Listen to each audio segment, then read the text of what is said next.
Shortly after looking at the video you just saw, a group of 8 friends decided they wanted to do something to help the desperate people of Denan. Within a few short months, we had actually raised enough money to open a clinic in this tiny, run-down, abandoned building right here in Denan. In less than 2 years, the Denan project transformed the tiny clinic into this 29-room hospital. It's 8 o'clock in the morning, and the throng that has been waiting outside the gate is allowed in. Some of these people have walked for 10 or 15 days to get to the hospital, and then spent the night outside the wall waiting for their turn to see a doctor. Mothers and children sit patiently, waiting for each child to be weighed and measured, hoping to get an allotment of supplemental meals. This is done on a regular basis to ensure that the food goes to the neediest.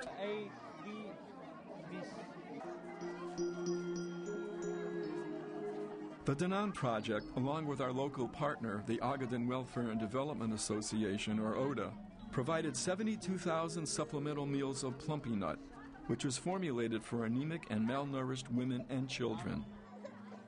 Each packet contains 500 calories and is fortified with milk, minerals, and vitamins.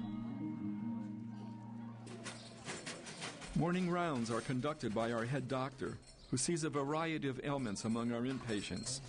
The most common diseases we see are malaria, gastrointestinal disorders, respiratory diseases, and malnutrition. Sometimes, children bring children in for treatment. This little girl's brother has diarrhea, a touch of pneumonia, and a fungal infection. The doctor writes them a prescription and tells them to return in 1 week for follow-up care.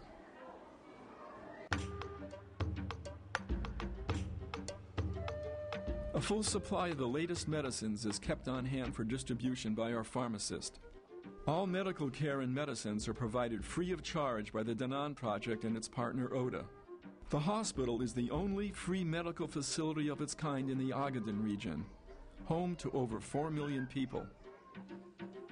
Our hospital includes a lab capable of carrying out a battery of sophisticated tests. Donations also allowed us to buy ultrasound equipment and to train our staff in its use. We have seen things we never dreamed of previously, like a laboratory and ultrasound. Now we need, and it would be very nice, if you had a tuberculosis program in the hospital.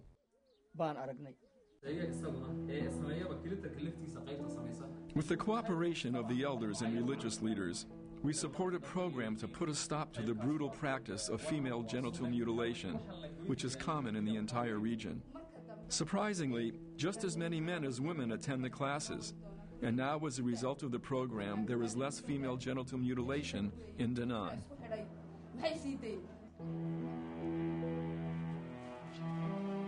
Death still stalks Denan, so emergencies are seen any time of day or night.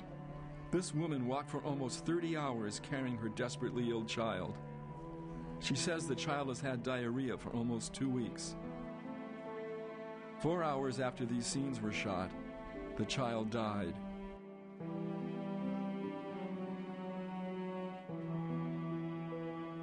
Two hours later, a woman with a problem pregnancy gave birth to a healthy child in our maternity ward.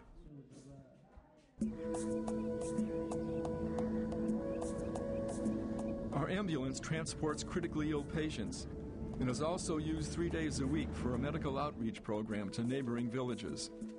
In most cases, it's better for people to be treated in their own homes, often saving them a lengthy journey and lessening the burden on the hospital. Our pickup truck delivered thousands of medicated mosquito nets to every family in Denan, as well as every family in the surrounding villages. Undoubtedly, this effort saved hundreds of lives. Since we got mosquito nets, there was a great reduction of malaria patients here, whether they are men, women, or children. Other people came here and promised us things, but didn't keep their promises. The Denan Project and ODA always keep their promises.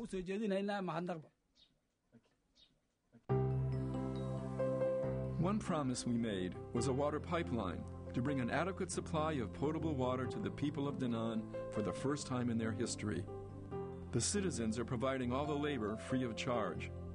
The first of the watering stations and reservoirs are under construction, and completion of the 9-mile pipeline is expected within months. We sent 5 representatives from Denan and each of the surrounding villages to receive training in new agricultural practices and in the use of new drought-resistant seeds. With the training we received, we learned new techniques and got new seeds. You can see with your own eyes the difference between the new seeds and the traditional seeds, and they were planted at the same time.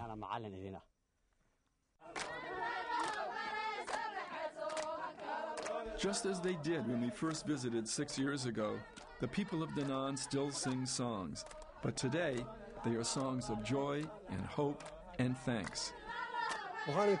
We were living in the dark and you brought us into the light. We need you not to get tired, and don't give up. It's difficult to believe what's been accomplished in a little over 2 years, and none of it would have been possible without the support, generosity, and thoughtfulness of people just like you. And so I hope you'll continue to support us, to enable us to make the lives of the grateful people of Denan a little better, and to make their future a lot brighter. Thank you.